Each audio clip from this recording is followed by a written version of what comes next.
రామలక్ష్మి అభితో ఎలాగైనా మాట్లాడాలని చెప్పేసి సీతతో రిక్వెస్ట్ చేస్తుంది. అయితే సీత రేపు గుడికి వెళ్తాం కదా! అక్కడే నేను ఏదో రకంగా ఏర్పాటు చేస్తానని అంటాడు. దానికి రామలక్ష్మి హ్యాపీయే గానీ పాపం సీతకి మాత్రం అది భరించలేని నరకంగా ఉంటుంది.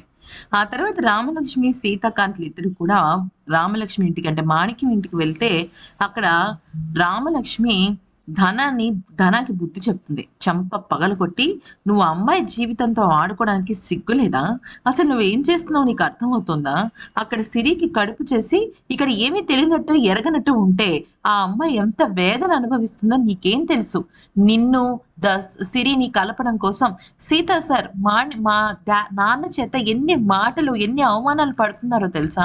ఆయన గొప్పతనం చూసి, ఆయన మొహం చూసైనా నీకు మనసు కరగలేదా?" అంటూ నాన్న మాటలు అంటే అక్కడ ధనాన్ని చేసిన తప్పులన్నిటిని కూడా కడిగి పడేస్తుందనమాట రామ.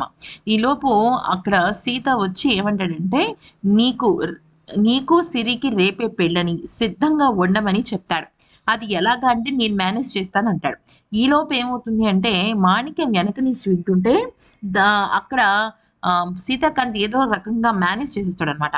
అంటే "మీ నాన్నగారు చెప్పినట్టుగానే రామలక్ష్మికి కడుపొచ్చిన తర్వాత మీ పెళ్లి జరిగిపోతుందిలే. ఒక 6, 7 నెలలే కదా ఓపిక పట్టు" అని చెప్పేసి కవర్ చేస్తాడు.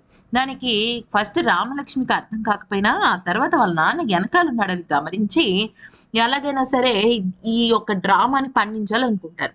కానీ నిజంగా సీత మాత్రం రామ కోసం ఎంత చేస్తున్నాడనేది మనం మాటల్లో చెప్పలేం. ఈ ఒక్క చిన్న విషయానికి చాలు రామ పడిపోవడానికి.